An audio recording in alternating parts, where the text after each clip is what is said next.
बाबा साहब भीमराव अंबेडकर की 132वीं जयंती पर दिल्ली के संसद मार्ग पर जगह जगह स्टॉल लगाए गए, जिसमें बताया गया कि बाबा भीमराव अंबेडकर जी की जीवन शैली पर उन्होंने किस तरह से अपना जीवन व्यतीत किया और देश का संविधान बनाया और बाबा साहब ने किस तरह संघर्ष किया। ये सब आज की युवा पीढ़ी को उनकी जीवनी के बारे में ज्ञान होना चाहिए। हेलो जी, जैसा कि आप जान सकते हैं कि 132वीं जयंती है बाबा साहब अम्बेडकर की, तो इस उपलक्ष्य में हम आए थे यहाँ संसद भवन ताकि उनको देख सके। तो बदकिस्मती से तो मुझे तो चांस नहीं मिला, मगर इन दोनों को मौका मिल गया कि अंदर जा पाए और उन्होंने दर्शन किए। तो यही है कि वो ऐसे नेता थे जिन्होंने हमको समानता का अधिकार दिया, एक जाति को, पिछड़े वर्ग को समानता तक ले आए। तो उनके जैसा महान तो कोई नहीं है आजकल, और विश्व में हर जगह उनका नाम है। वैसे भी जी, बहुत संशोधन हो चुके हैं। उसके अलावा संविधान कोई मानता ही नहीं आजकल। नेताओं ने तो अपने हाथ में ले रखा है संविधान, और जिसे देखो जब भी कोई संशोधन कर देता है या संविधान की हानि हो रही है बस। बाबा जी ने भारत के लिए, संविधान के लिए जो कार्य किया, मैं नहीं समझता इस युग के अंदर वो क्रांति, वो कार्य कोई भी कर सकता है। हमें जीवन में उनको हम नमन करना चाहिए, उनके सिद्धांतों को करके आगे पालन करना चाहिए। हमें जातिवाद से बढ़ के, बाकी चीज़ों से बढ़ के देश की उन्नति में सबको साथ में आना चाहिए। उन्होंने जो कार्य किए हैं, हमें उनको झगड़ों से निपटा के उन कार्यों को आगे की तरफ बढ़ाना चाहिए। सर, ऐसा है कि जब मतलब मुझे याद है कि आज से शायद 20-25 साल पहले पहली बार जब मैं यहाँ पर आई थी और इतना बड़ा हुजूम मैंने बाबा साहब के नाम पर इकट्ठा होते देखा था, तो मुझे ऐसा लगा था कि जैसे पहली बार मैं अपने परिवार से, अपने लोगों से, अपने समाज से मिल रही हूँ। और उसके बाद लगातार मैं इसमें हर साल आती रही हूँ। और आज हमारा आना एक अलग ढंग से है, क्योंकि आज हम लोगों ने पिछले ही साल एक समय संज्ञान फाउंडेशन बनाया है, और समय संज्ञान फाउंडेशन एक पत्रिका निकाल रहा है जो कि पूरी तरह से डॉक्टर अंबेडकर की वैचारिक पर आधारित है। तो आज हम इस पत्रिका को लेकर यहाँ पर हैं कि जिससे लोगों को हम उनके विचारों से, उनकी बातों से, उनकी लिखी गई किताबों से उनसे अवगत करा सकें। तो मतलब आज हम एक अलग नए ढंग से यहाँ पर उपस्थित हुए हैं।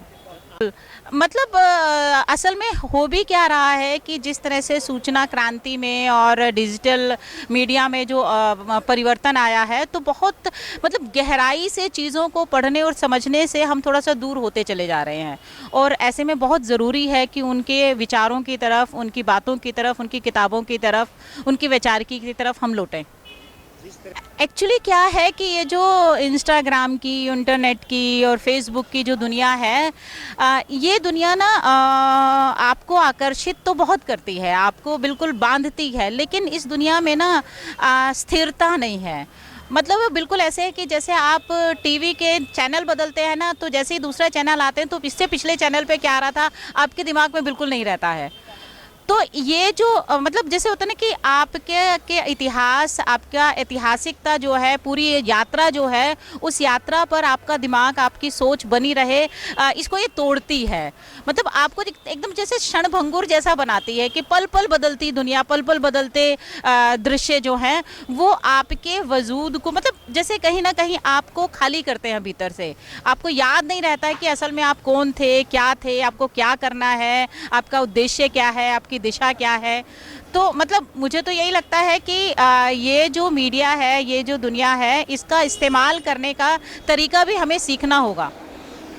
नहीं, बिल्कुल समझ पाएगी। देखिए, एक जो हमारी युवा पीढ़ी के बारे में एक बात मैं ज़रूर कह दूं कि वो ज़बरदस्त इंटेलिजेंस है, ज़बरदस्त वर्सटाइल है। उनको जैसे होता है कि आप अपनी जड़ों से कहीं कट गए हैं, अपनी जड़ों से कहीं दूर हो गए हैं। एक बार अगर आप अपनी जड़ों, अपने कहते हैं सोर्स, सूत्र की तरफ वापस लौटें, तो आप उसे बहुत आगे तक लेके जाएंगे। तो मुझे हमारी जो आगे आने वाली पीढ़ी है उससे पूरी उम्मीद है, और शायद इसी उम्मीद को रखते हुए हमने ये प्रयास किया है कि हम उन्हें एक बार फिर से बाबा साहब और उनके साहित्य की तरफ, उनके वैचारिकी की तरफ और उनके वैचारिकी के आधार पर जो लिटरेचर, जो साहित्य लिखा जा रहा है, उस साहित्य की तरफ उन्हें कर लाएं। हमारे बहुत सारे साहित्यकार ऐसे हैं जो लगातार लिख रहे हैं, कहानियां लिख रहे हैं, कविताएं लिख रहे हैं, आत्मकथाएं लिख रहे हैं, उपन्यास लिख रहे हैं, लेकिन उनका जो लिखा हुआ लिटरेचर है, साहित्य है, वो उनके लिखने के बाद जैसे बिल्कुल उस पर कोई बात नहीं होती है, उस पर कोई चर्चा नहीं होती है। तो हम चाह रहे हैं कि इस पत्रिका के माध्यम से उस पर हम चर्चा कराएं, उस पर बात कराएं, उसको निरंतरता में बनाए रखें। और वो निरंतरता में जब बना रहेगा, जब वो युवा पीढ़ी उसे पढ़ेगी तो वो जानेगी अपने लोगों के बारे में, अपने समाज के बारे में, और वो तमाम तरह के नए द्वंद्व, नई समस्याएं, नए जो चुनौतियां हैं जो अब हमारे समाज के सामने हैं, उनके बारे में वो अवगत होगी। नमो बुद्धाय। मतलब हम लोग भी मतलब आने की इच्छा यहाँ थी, मतलब हम लोग भैया की वजह से यहाँ पर आ पाए, हमारे भाई साहब। तो यही है जो मतलब हम लोग गांव से आए प्लस, और यहाँ 14 अप्रैल पहली बार शहर में मना रहे हैं, तो यहाँ का माहौल सबसे ज़्यादा अच्छा है। गांव में तो सिर्फ हम ही अपना ही मतलब समाज मनाता है, लेकिन यहाँ तो हर गैर भी अपने भी सब बाबा साहब को बराबर का हिस्सा दे रहे हैं। तो मैं यही कहूँगा मतलब गांव में भी यही अधिकार हमें मिलना चाहिए। बाबा साहब के 132वें जन्मदिन पे हम सब घूमने आए थे संसद भवन। बाबा साहब ने हमें इतनी आज़ादी तो दी है कि हम लोग खुल के जी सकें या अपने अधिकारों के लिए लड़ सकें। बाबा साहब ना होते तो हमारा पता नहीं क्या होता, बट उनके होने पर आज हमें भी इतनी आज़ादी है कि हम घूम सकते हैं, ठहर सकते हैं, नहीं तो हमें इतना छूट नहीं था कि हम बाहर भी निकल सके। टॉप स्टोरी ब्यूरो के लिए दिल्ली से हेमंत कुमार की रिपोर्ट।